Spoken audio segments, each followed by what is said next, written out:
And this is where most financial advice completely falls apart. It jumps straight to max it out without asking, what else do you want? I'm gonna say something that may sound a little counterintuitive. If you are early in your career, building your life, saving for other financial goals, then maxing your 401k might not actually be the best use of every extra dollar. Who the f*** am I to tell you what to do with your money? My name is Priya, currently managing millions of hardworking dollars. Enough foreplay. Let's talk Money. Welcome to the F word. Smart money. No bull.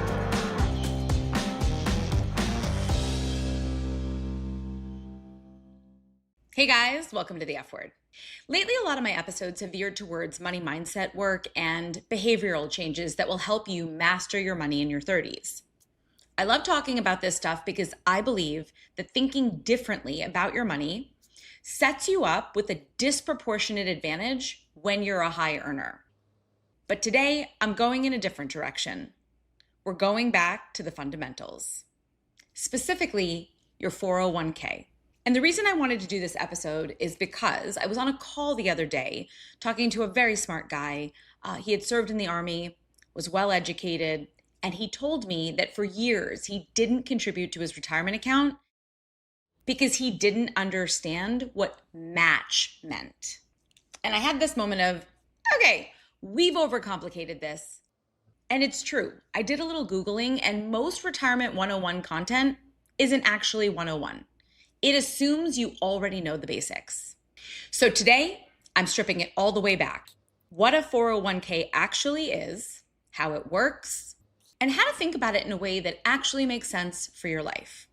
Let's get into it. I'm going to start with what it's not so that you can reorient yourself around the actual definition without preconceived notions or assumptions, what you thought. A 401k is not a type of investment. A 401k is simply an account. Think of it like a container. And the purpose of that container, super simple. It gives you tax advantages when you save within it for retirement. That's it. Inside that account, you still have to choose investments, mutual funds, stocks, not my favorite, ETFs, whatever your plan offers, maybe a target date fund. But the 401k itself, it is just the wrapper. So why does it exist? The government, believe it or not, even though this is actually offered through your employer, wants you to save for retirement. Because if you don't, that becomes a much bigger problem for them later. So they created accounts like 401ks and said, if you use this account in the way it's intended, meaning that you leave the money invested for the long term, we will give you a tax advantage for doing that. The details of that trade-off are outlined in our tax code in section 401k.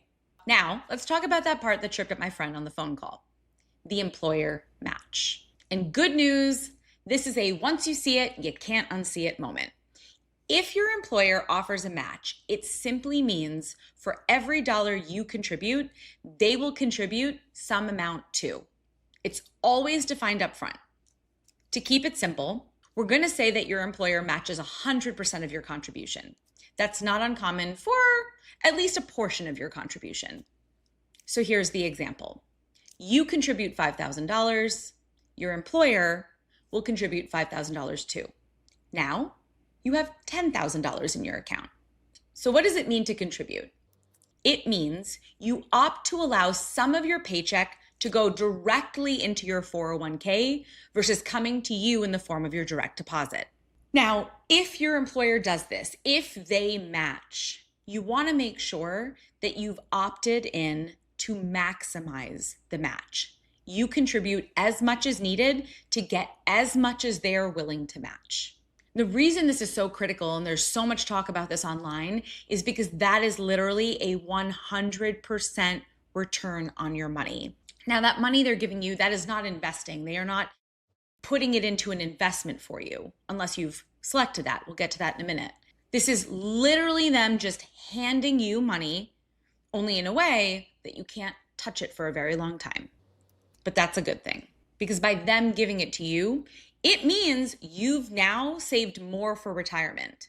And theoretically, the more of their money that's in your retirement is the less money you have to contribute over the course of your lifetime, which frees you to do other things with your money, like travel, buy a home, start a family, take a sabbatical, upgrade your lifestyle. You get it.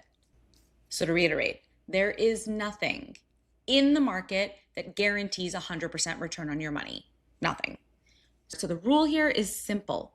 If your company offers a match, you contribute at least enough to get that full match. That's step one. Now, if you're contributing but you aren't sure you're getting the full match, homework. Okay, now let's talk about this big tax benefit. This is the second big piece, and it can get a little confusing. For most people, the default 401k option that they're offered is called a traditional 401k. You might also hear it referred to as a pre-tax 401k. What that means is simple.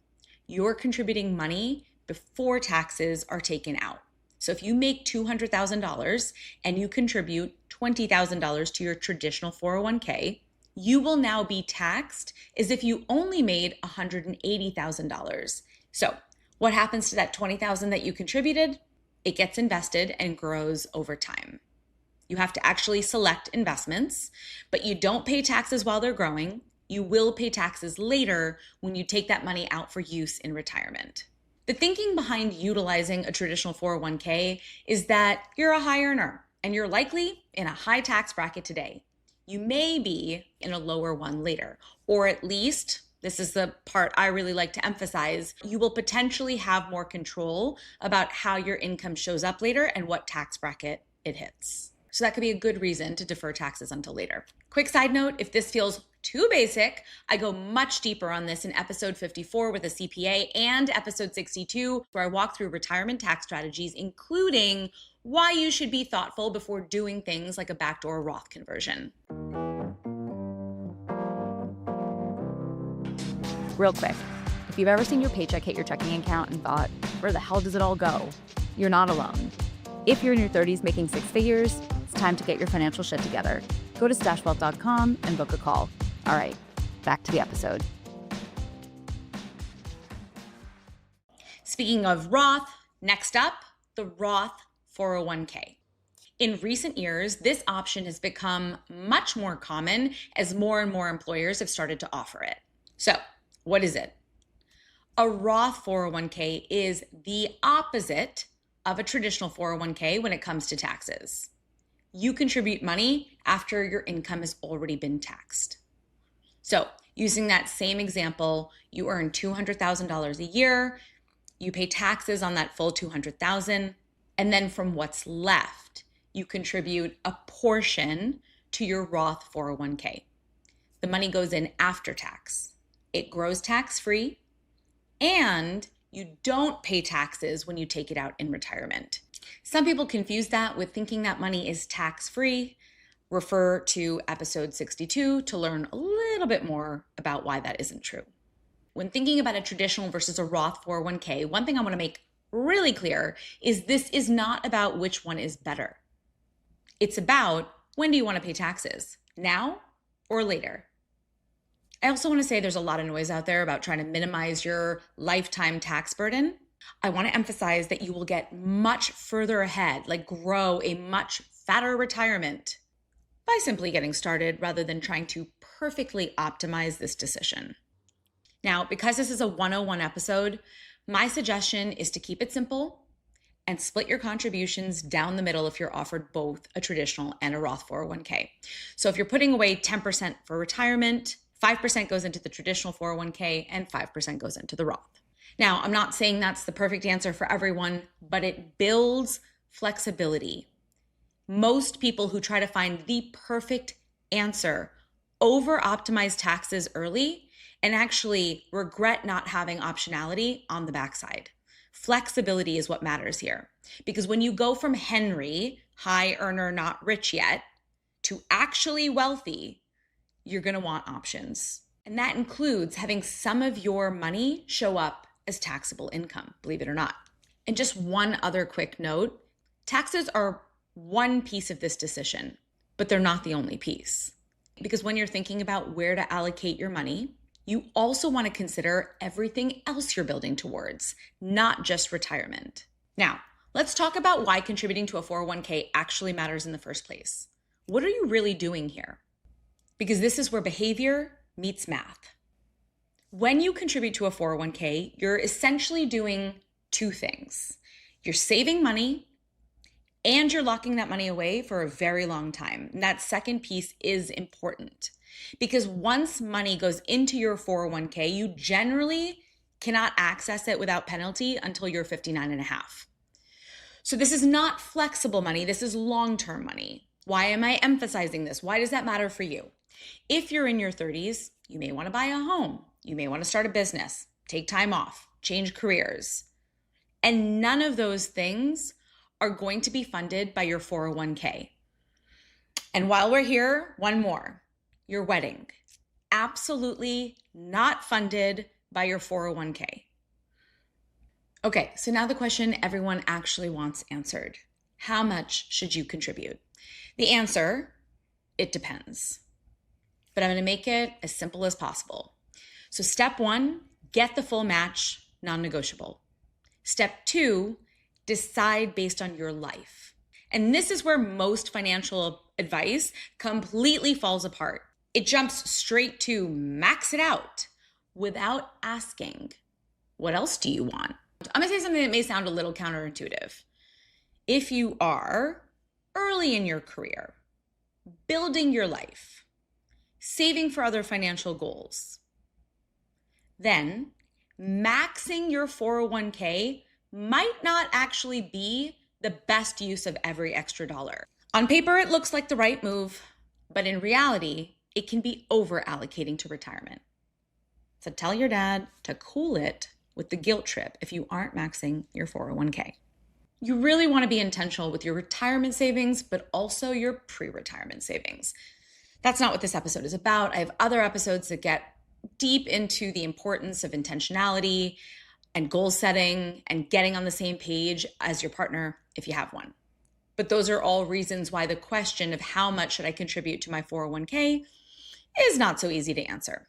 At some point, you will want a more comprehensive framework.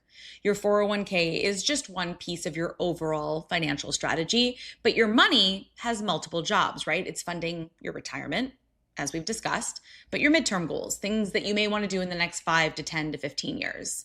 Not that you have to have your entire life planned out, but your money is also funding your lifestyle today, right? And it's about balance, not about shoving away as much for the future as possible. You want to use your money in a way that supports your life now, but also in the future. Okay, before I let you go, we always end the show with a segment called Best Bite. I'm a big foodie and I love to share something that I've had recently that just blew me away. And I have recently discovered a small dumpling mecca, I'm going to call it, in the middle of Greenwich Village called Lin and Daughters. The dumplings are by far some of the best I've ever had. And yes, I've been to Din Tai Fung. It was hard to pick, but my best bite was their cumin and beef dumplings. There is not much to say other than they were out of this world. All right, so what do I want you to take away from this episode?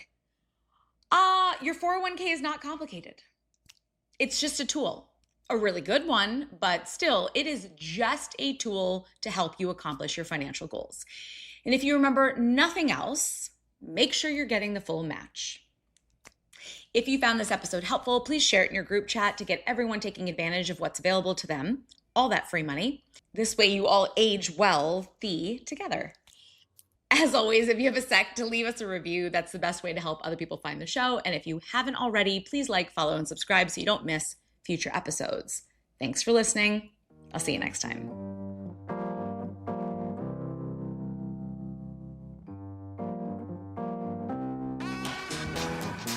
Thanks for listening to The F Word with Priya Milani. If you like what you heard, hit subscribe wherever you're listening and leave us a review while you're at it. We're approval junkies. Don't forget, you can find a ton of great resources, content, courses, and other freebies at stashwealth.com. Now, for the capital S stuff our lawyers want us to say. Stash Wealth is a registered investment advisor. Content presented is for informational and educational purposes only and is not intended to make an offer or solicitation for any specific securities, product, service, or strategy. Consult with a qualified investment advisor, that's us, before implementing any strategy. Investing involves risk, including the loss of principal. Past performance does not guarantee future results. There, we said it. Did I have that up?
the government, believe it or not, even though this is actually offered through your employer, wants you to save for retirement. Because if you don't, that